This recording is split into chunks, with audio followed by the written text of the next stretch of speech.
نحمده ونصلي على رسوله الكريم اما بعد فاعوذ بالله من الشيطان الرجيم بسم الله الرحمن الرحيم رب اشرح لي صدري ويسر لي امري واحلل عقدة من لساني يفقهوا قولي۔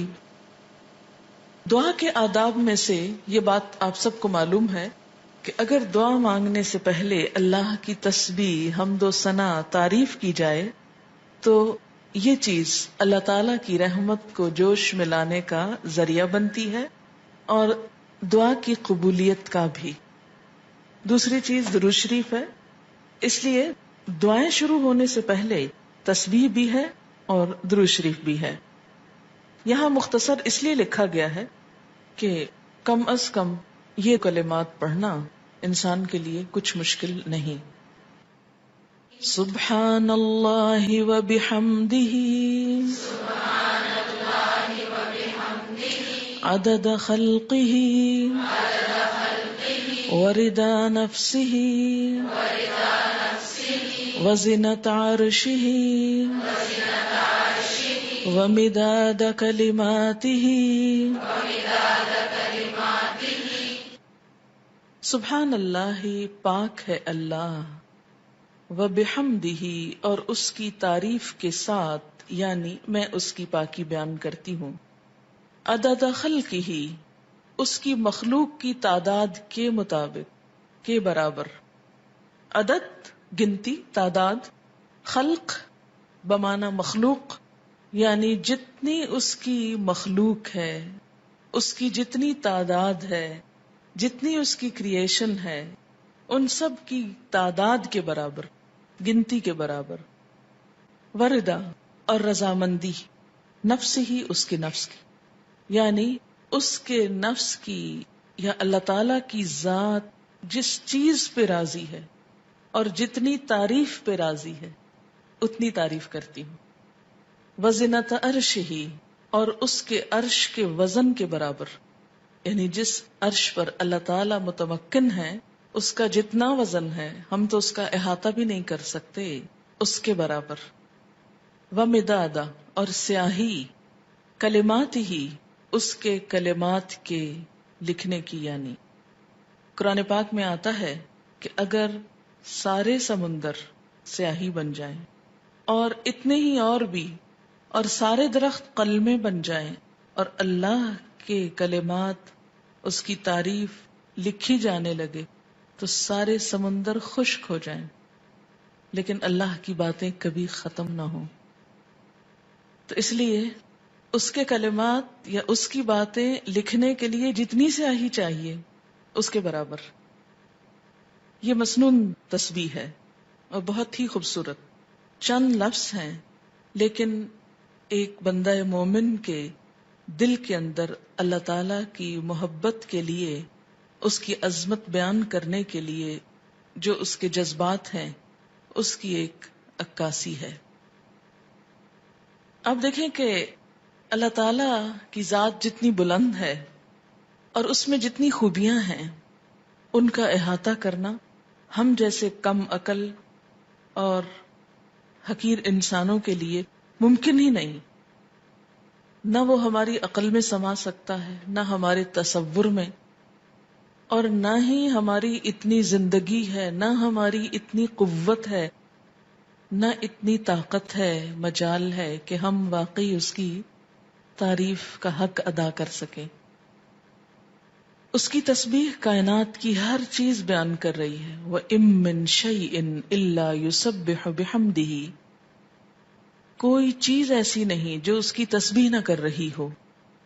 وَلَٰكِن لَّا تَفْقَهُونَ تَسْبِيحَهُمْ، لیکن تم ان کی تسبیح کو سمجھتے نہیں ہو۔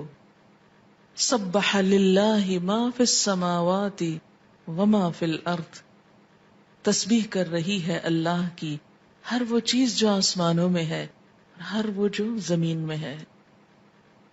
جب ہر چیز اس کی تسبیح میں لگی ہوئی ہے تو میری زبان اس کی تسبیح سے خالی کیوں رہے؟ اگر میں نہیں کروں گی تو میری محرومی ہے۔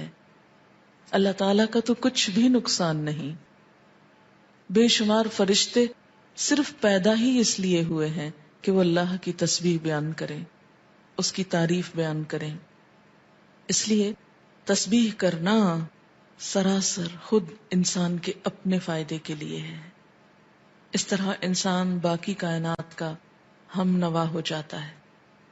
جس ذات سے جتنی محبت ہوتی ہے اس کے لیے الفاظ کا چناؤ اتنا ہی مشکل کام ہوتا ہے، اور اللہ کی تعریف کے لیے الفاظ کا چناؤ ہم عام انسانوں کے بس میں نہیں.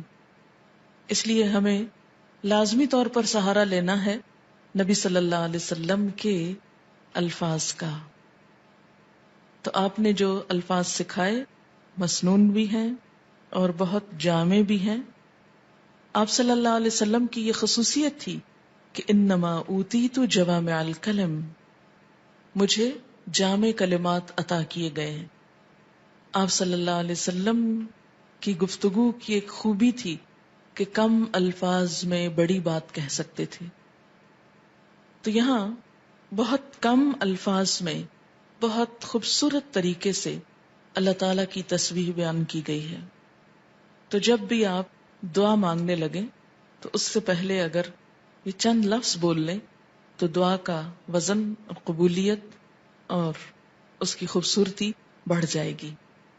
اب دیکھیں کہ دعا کے شروع میں اور آخر میں تسبیح پڑھنا اور درود شریف پڑھنا یہ ایسا ہی ہے کہ جیسے کسی کو کچھ دینے کے لیے آپ ایک خوبصورت جیسے گفٹ پیپر ہوتا ہے یا اچھا کوئی برتن ہو سکتا ہے یا کوئی بھی چیز جس میں آپ کوئی چیز ڈال کر دے رہے ہیں. مثلا آپ نے ایک خوبصورت خط لکھا اور گندے سے انویلپ میں ڈال کے دے دیں تو وہ تاثر کیسا ہوتا ہے؟ درست نہیں ہوتا. اسی طرح آپ اچھی سے اچھی بات کہنا چاہیں مگر الفاظ اچھے نہ ہوں تو اس کے اندر خوبی نہیں آئے گی اچھی سے اچھی بات میں. تو الفاظ کا اچھا چناؤ اور دعاؤں کے آگے پیچھے اللہ کی تسبیح یہ بہت ہی ضروری ہے اور بہت مفید ہے، اور اس سے بڑھ کر جامع الفاظ کم ہی ملیں گے آپ کو. اس لیے ان کو یاد بھی کر لیجئے اور عادت بھی بنا لیجئے. اب اس شعور کے ساتھ جو کچھ ہم نے اس کا معنی سمجھا ہے، مثلاً عدد خلقی ہی، تو آپ سوچئے ذرا کہ اس کی مخلوق کی گنتی. مثلاً کہا یہ جاتا ہے کہ آسمانوں پر جتنے ستارے ہیں اگر ان کو فرضی نام دے دیے جائیں، مثلاً ABCD، تو ان ناموں سے پکارنے میں یا ان کی صرف گنتی کرنے میں 400 ملین سال چاہیے، کیونکہ انسان نمبر ایک تو احاطہ ہی نہیں کر سکتا.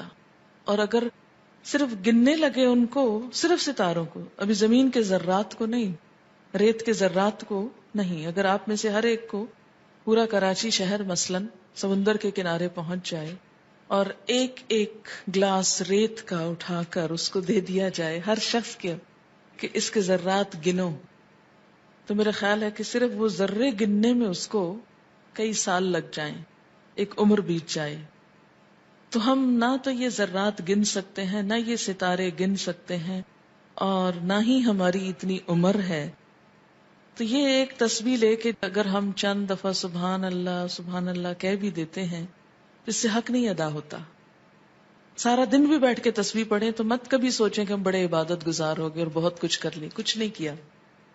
کبھی اپنی عبادت کا انسان کو غرور نہیں آنا چاہیے، نہ کبھی عبادت کے تکبر میں مبتلا ہوں، کیونکہ ہم اللہ کا حق ادا کر ہی نہیں سکتے. تو پھر جب انسان یہ کہتا ہے عدد خلق ہی، تو گویا وہ سب کچھ گنا گیا جو آپ ویسے نہیں گن سکتے. لیکن شرط یہ کہ دل سے کہیں عدد خلق ہی ورضا نفس ہی، اتنی تسبیح جس پہ وہ راضی ہو جائے، بس مجھے اس کو راضی کرنا ہے. میں جب تک تسبیح کروں گا جب تک وہ راضی ہو جائے، اس کی رضا کے برابر. وزنۃ عرش ہی، اور وزن میں اس کا عرش، اس سے وزنی کوئی چیز نہیں، اور اس کے کلمات لکھنے کی سیاہی کے برابر. وہ کتنی ہے اس کا احاطہ بھی ہم نہیں کر سکتے. اب آپ دیکھیں لیکوڈ بھی آ گیا اور ایبسٹریکٹ چیز بھی آ گئی اور ٹھوس چیز بھی آ گئی، یعنی ہر چیز کا ایک طرح سے احاطہ کیا گیا. اب اس تصور کے ساتھ تسبیح پڑھی سبحان اللہ وبحمدہ عدد خلقہ ورضا نفسہ وزنة عرشہ ومداد کلماتہ